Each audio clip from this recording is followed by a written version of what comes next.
Welcome to the 24th Annual Central Avenue Jazz Festival. Today we have a special guest with us, Mr. Michael Dolphin, son of John Dolphin, the one who made a significant contribution to the development of sounds of Central Avenue. Good day, Michael. Good day. Thank you for having me. Thank Absolutely. you for this discussion. Thanks for coming. So before we talk a little bit about the Central Avenue Jazz Festival, let me just get a little background about you. You were born in Los Angeles? Born in Los Angeles, yes, absolutely. Born in Los Angeles and delivered at a General Hospital over near Boyle Heights back in the day. I've been here all of my life except for the few years I was gone away with the military and with college and some time in Switzerland. Switzerland, huh? But you had to find your way back to Central Avenue. I had to find my way back to Central Avenue, and as trite as it sounds, I realized that this is where I want to be. Great. Forever. So on the music front, and you've done some interesting things in music, probably, I guess in part because of your father, but your life is, I guess you've been a public servant, but you've also done some promoting and some other things related to that. So speak a little bit about that. I spent some time as a working musician. I worked in the business for several years as a working musician. That's how I wound up in Switzerland. It's actually how I wound up in Southern Illinois, working with Minnie Riperton and Rotary Connection back in the day in the late 60s. I hate for anybody to do the arithmetic. And got a little disenchanted with the business. And at the urging of a friend of my mom, I found myself working what I thought was going to be just a part-time job in public service at the State Unemployment Office at 109th and Central. And 43 years later, I finally decided to retire. Now you're back on Central Avenue with the Jazz Festival. I'm back on Central Avenue, and I've never left Central Avenue in all the time. Talk to us a little bit about your role in that Jazz Festival and your take on it and what you think about it. Well, I've been aboard as an assistant, as an aide, as a provocateur, and sometimes a curmudgeon for a lot going on with the Avenue and the Jazz Festival for going on 22 years now. There have been so many wonderful people who were role models to me and godfathers to me who were involved many years. Buddy Collette and Teddy Edwards and Rosa Hooks in the beginning, and Bubba Jackson and Jose Rizzo and I have been working together for so many years. And have given me the opportunity, and in my view, it's a blessed opportunity to be involved with the festival because of what the Central Avenue community is. I love the Central Avenue community. I cannot express that any stronger. I love what the community represents. I love the history of the community and how important it is to us, and not just as African Americans, but as Angelenos, what Central Avenue was all about. And here again is another opportunity with the Jazz Festival, a continuing opportunity with the Jazz Festival to continue to grow and to continue not just to make that music statement, but to make that community statement where we share with the community and we have others to become aware and interested in what Central Avenue is all about and why we celebrate it so much. Evolution from the Avenue, I guess, to the rest of the county, Southern California and beyond. Huh? That's wonderful. And beyond. Maybe back to Switzerland. Huh? Maybe back to Switzerland. The thing about the festival that draws not just the community, but the musicians. There are musicians who want to play this festival because of the legitimacy of the festival. The festival, and legitimacy not just in the music, but the evolution of the music, but the real fact, and I don't want to be mean, but people come to this festival to share the community and to actually listen to the music. We know there are festivals where the music is just part of what else is going on, but there are audiences here who are serious about wanting to listen to the music, enjoy the musicians, seek that recognition. Oh yeah, this is a very serious festival. It's a very serious festival. I used to come to see Gerald Wilson. Absolutely. If you come to listen to the Gerald Wilson Orchestra, I mean, you come to listen. You don't come to yeah. listen. And don't- you also get to share that time with Gerald Wilson. Yeah, who absolutely. It could cause me to come to tears just talking Yeah, about Gerald and what an absolutely. impact he had in my life.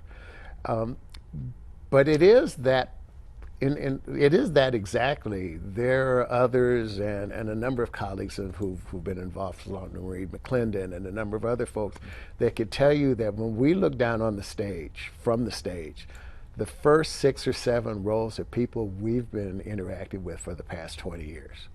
They're the citizens of Central Avenue, and they hold us accountable Right. Right. for what we do on that stage and what we acknowledge on that stage.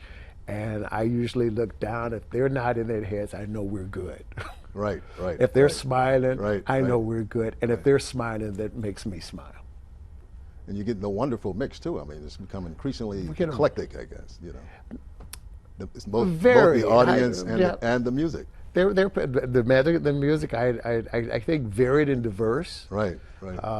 About the music more than anything else, and the people who are now starting to willing to listen and understand the evolution of the music. You mentioned Gerald Wilson, for example. Kamasi Washington, and I'm just picking Kamasi out of a bunch of others who've been involved. Kamasi started on Central Avenue playing in Gerald's orchestra as a teenager. Right. Right. And because Gerald was aware of him, because they were neighbors and a number of other things, and Gerald giving Kamasi that opportunity to fit into that environment. And the Kamasi being the age that he is and being, that millennial, Gen Xer, kind of in that place between hip hop and jazz, or as one young man said to me once, Kamasi is Funkadelic meets John Coltrane. Right. Right. Right. But to understand that Kamasi is looking at not just that part of his education, but how that ties into current terms and current standards and kind of more current or more relevant types of music. Hip hop is the leading example. And Kamasi, of course, not only with Gerald Wilson, but with Raphael Sadiq and with Snoop Dogg and with Kendrick Lamar, and to be able to pull those things together. And then the collective, not just Kamasi, but the Miles Mosleys and the Bruners and so on, are just incredible. Isn't it remarkable too? I mean, you take someone like a Kamasi Washington, who gets his start here. I mean, a kid. I mean, Central Avenue. Growing up with the Miles and all those guys, and then he becoming or being bestowed with this wonderful award, being the Musician of the Year by Downbeats Voters, I guess. Exactly. Right? That is truly remarkable. I can't think of other California music or Los Angeles musicians who have been so on. That's like something they reserve for the New York musicians and stuff. So that is truly remarkable. And coming from here, coming from the Central Avenue, including the remarkable Central Avenue Jazz Festival. Absolutely, and that's important.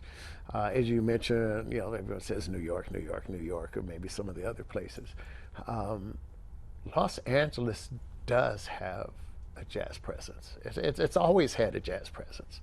I think a little bit has been for whether it's intelligentsia or anything else. We've always had this West Coast thing that's happened. I mean, the Gerald Wilsons and the Eric Dolphys and all of those folks who were here, the Dexter Gordons, all those folks who were here. And I think just sometimes we've just missed our opportunity to connect that to Los Angeles. Right. I always say that Los Angeles is the capital of forgetting. Los Angeles forgets very quickly about the wonderful opportunity and the wonderful growth that we've seen here over the years when we talk about just so many other things like the importance of Jefferson High School as just an excellent example of education in Los Angeles in its time. So you had Horace Tapscott, right? Sonny Chris. With Sonny Chris, we had Dexter Gordon, we had the Dolphys, we had a number of other musicians, including the New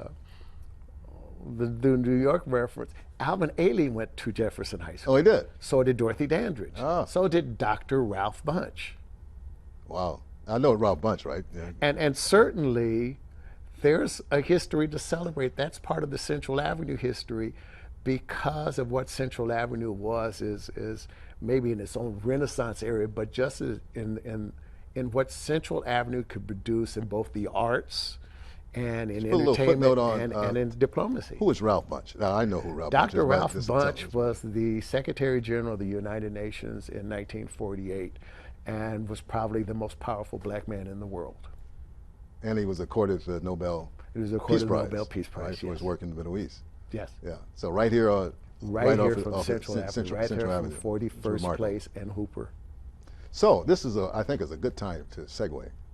Sure. Right. So we're going from Jefferson, and we have those musicians who came out of Jefferson and other places as well, you know. But they gathered on Central Avenue and they played in some of the remarkable clubs, you know, and there are a bunch of clubs now. You know, some of the names of those clubs. I mean, Oh, I guess sure. the festival itself actually includes something like the Dunbar, and you got next to the Dunbar the Club Alabama, right? Yeah. The Last Word was down the street. Ivy's Chicken Shack was right there on Vernon. There were a number of places around that community. Probably this is one of those opportunities where segregation worked well for us. Los Angeles was officially segregated until 1956, and there was no trauma around that, at least in the way we think of it when we talk about Alabama and Mississippi in the South. It was more subtle, just in terms of owning property, and so as a result, Central Avenue grew on its own, but it also had the opportunity to blossom on its own. And it wasn't just that it was African American, there were a mix of other cultures as well. There were others who came out from the Duke Ellington excerpt. Paul Gonsalves is one who wound up in the Duke Ellington Orchestra. With that opportunity for education and to grow, and for these musicians and this community just not only to bond together, but to learn and blossom. There were so many great teachers, so many great influencers. Johnny Otis, who's known as probably one of the leading proponents of R&B in the late 40s and the 50s. And He had a great television show too. he had a great television show, and I think Harlem Nocturne was a great hit for the Johnny Otis Orchestra in 1946 or 48, one of the two. I know it's here, I just might have forgotten where I put it. But because of Johnny Otis, this whole African American music community wound up on television in Los Angeles in the 50s. And Johnny Otis found Etta James, and Johnny Otis found Lil Esther, and Johnny Otis found the Three Tons of Fun, and Johnny Otis found Mel Williams and all these others. Johnny Otis is responsible for Hound Dog. Johnny Otis produced the Ain't nothing original but a Hound version Dog. of Hound Dog by That's Mike the- Stoller And that's the one that Elvis. That's the one that Elvis sang. No, this that's is a different one. This is the one that Big Mama Thornton Oh, sang. Big Mama Thornton. Long Okay. before Elvis. Ah, okay. Long before Elvis. And Johnny Otis made those things happen along Central Avenue back in the day. Okay. An interesting point that some may be less aware than others. Johnny Otis's real name is the progenitor of rhythm and blues in Los Angeles. Johnny Otis's real name was Ayanis Viliotis.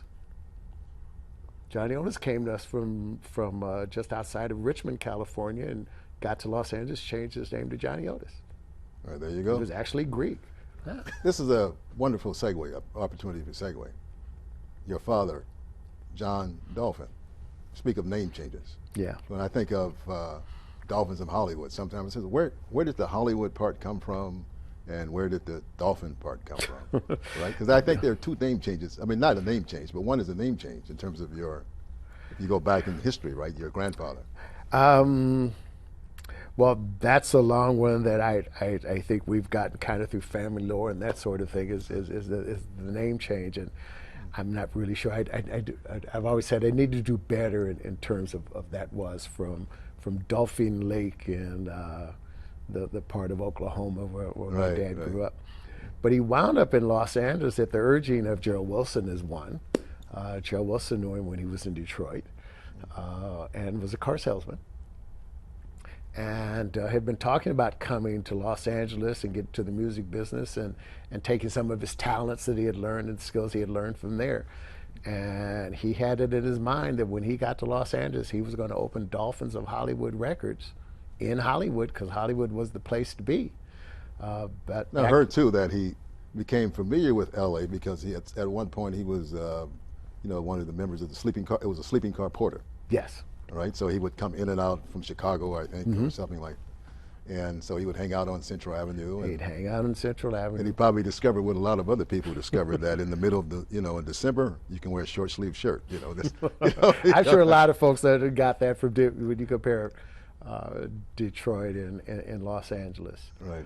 But he always intended to open his business in Hollywood. Right. Dolphins of Hollywood was the picture that he had in his head.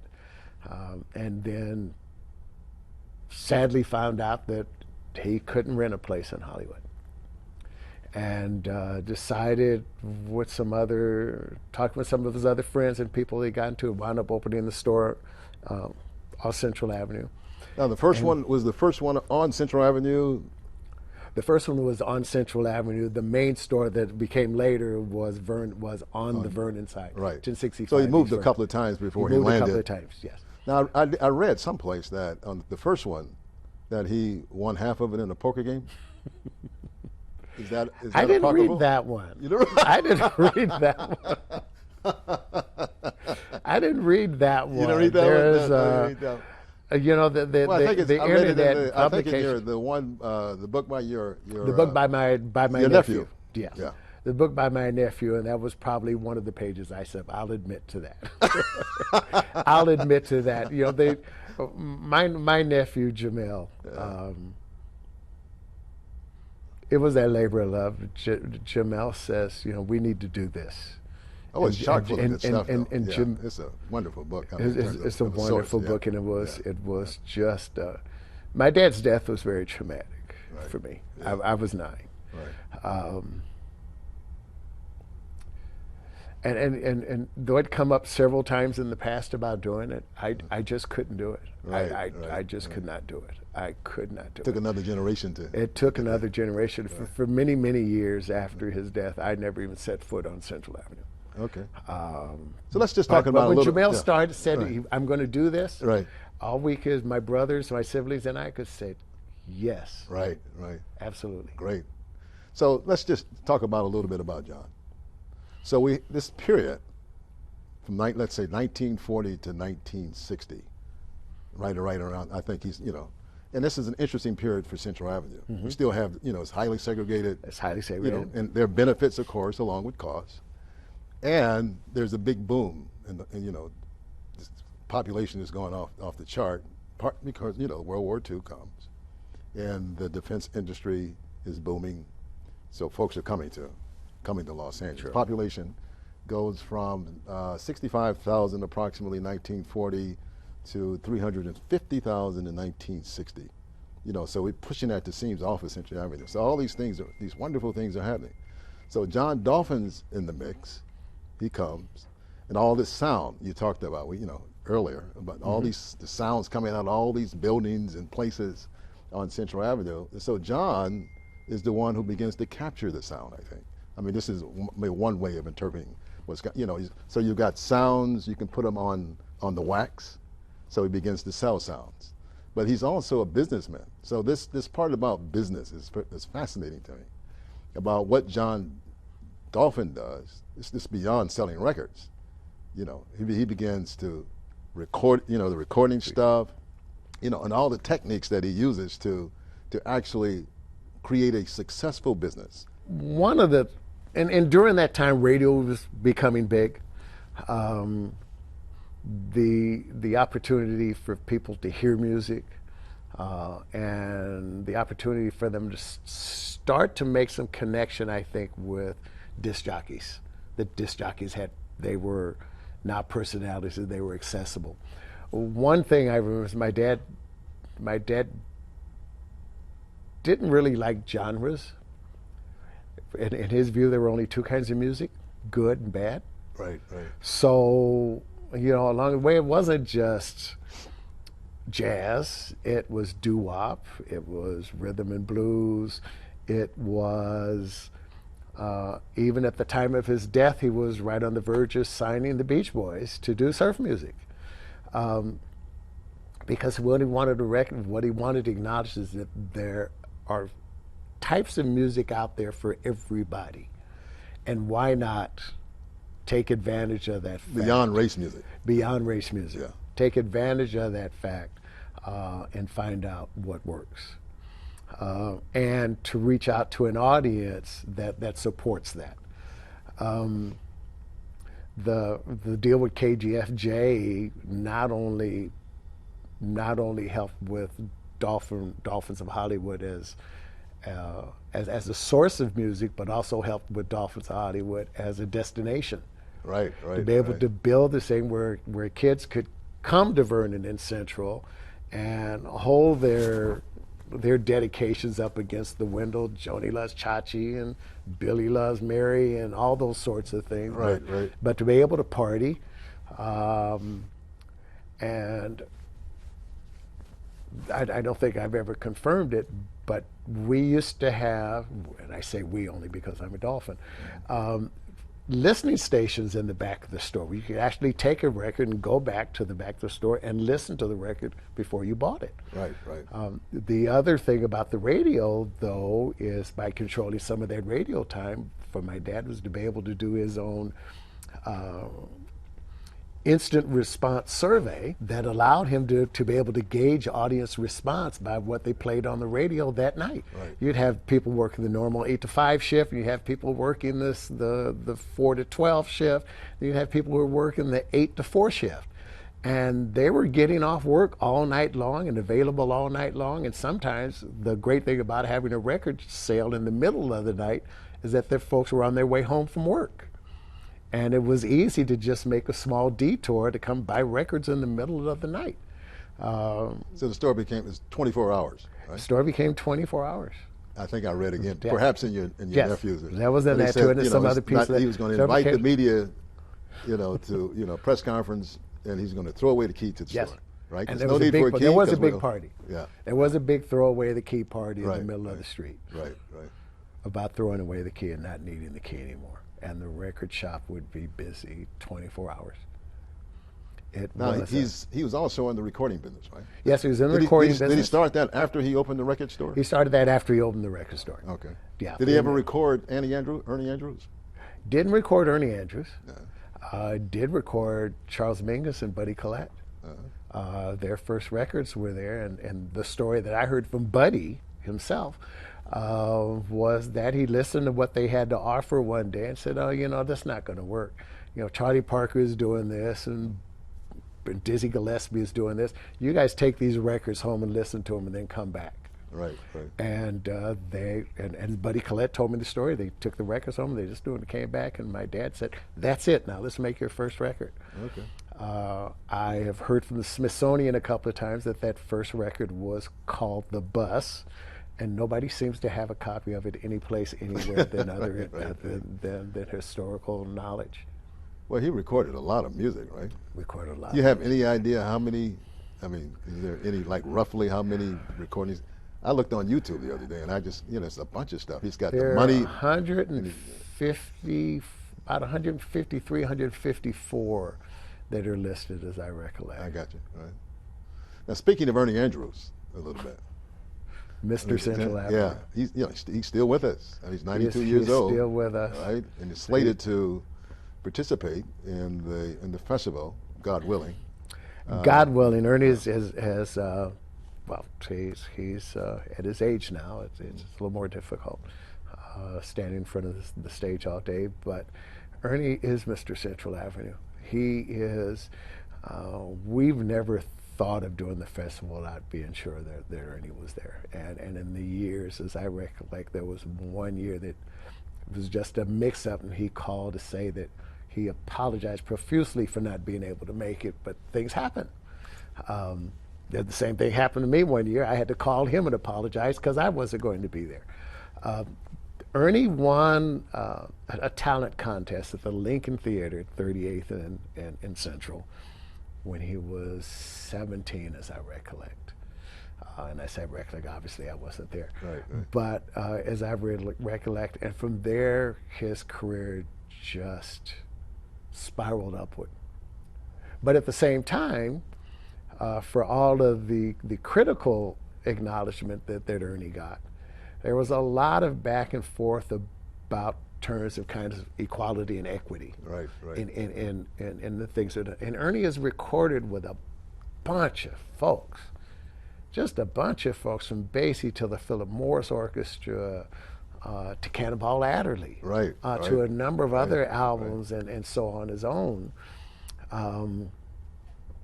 It's kind of integrated too. And was it Harry James or somebody? He did do something with Harry James. Yeah. Yes, as a matter of fact, he did. Yes, he did. Met his wife Ernie, too. Ernie on Central Andrews. Avenue. He met his wife on Central Avenue. Yes. In the jungle, the jungle room, I think. Yes, the Jungle Room. He Yeah, met she his worked wife as on a the side. coat checker or something, or cashier or something. Yeah. Ernie is just tremendously. I mean, he's just got such an incredibly unique voice. Right. He's got such an incredibly unique, comfortable delivery. You know, one of the favorite things over the years that we've all gotten to see is Ernie Ernie always wears a tam o' shanter or a Kangol hat. It's just that point in this concert where he just takes the hat and lays it on the microphone stand and finishes the set. And it's just so incredibly comfortable and so incredibly relaxed and so incredibly skilled in his delivery. And his recordings are just masterpieces. Just to be able to sit and listen to those over his career, from Don't Let the Sun Catch You Crying. Yeah. The first 45 was Don't Let the Sun Catch You Crying and I'm Just a Lucky So-and-So.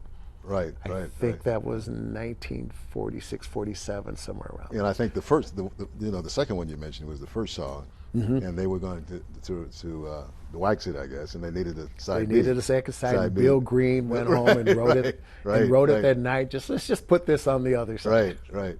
And it too has become a standard. Yeah, it's a beautiful. Absolutely. Song. Beautiful song. There's just so much in Central Avenue. I think There's it's so much in impossible Central to, Avenue. to talk about it all. I mean, It is, but it's there's so much to celebrate, and I know I made the comment earlier. As Angelenos, this history is important to all of us as Angelenos, because what Central Avenue has contributed to the city and the arts and the culture and the music is worthy of those remembrances. The Central Avenue Jazz Festival is not just the music, with the community pavilions and the service pavilions that are also part of the festival, the artworks, the art presentations that are also part of the festival, for the community to reach out and make connections to a lot of things: health services, employment services, supportive services, Wonderful. all the wonderful community agencies that are in Central Avenue and that are supported by the council member's office, have been for many, many years, and they continue to grow and foster others who have. One of the wonderful things that I've been able to see throughout the years is to see staff who start off with one organization, who grow on their own and become so talented and skilled at what they do, and then to be able to take their skills and their knowledges to other agencies, to new burgeoning agencies, and grow more agencies of service and community. Wonderful. Along Central Avenue. It is a very giving community. It's a very giving community. One of the things that somebody's going to ask, and I'll say it, someone's going to ask and someone's going to say, but Central Avenue isn't what it used to be. It isn't the African American community that it used to be. My response to that usually is, it doesn't matter. The history's still there. Right. The importance of Central Avenue is still there. And one of the things that we can do is help that community, as a community, celebrate its own history. Right. That gives today's residents, whether the millennials or ethnicities or other income streams, it gives them the opportunity at least to understand the history of their community and to celebrate that as all, and understand that where they live means something in the history of Los Angeles. Well, Michael, it's been great chatting with you. 24th Annual Central Avenue Jazz Festival. Tell us more. Absolutely. Just a July little summary. 27th, 28th. Please come and join us. Please come enjoy the festival, enjoy the community, enjoy the music, enjoy the history there is to be gained. Find me in this hat. Please say hello. And I'll see you there. See you there. And I'll see you all there too at Central Avenue Jazz Festival.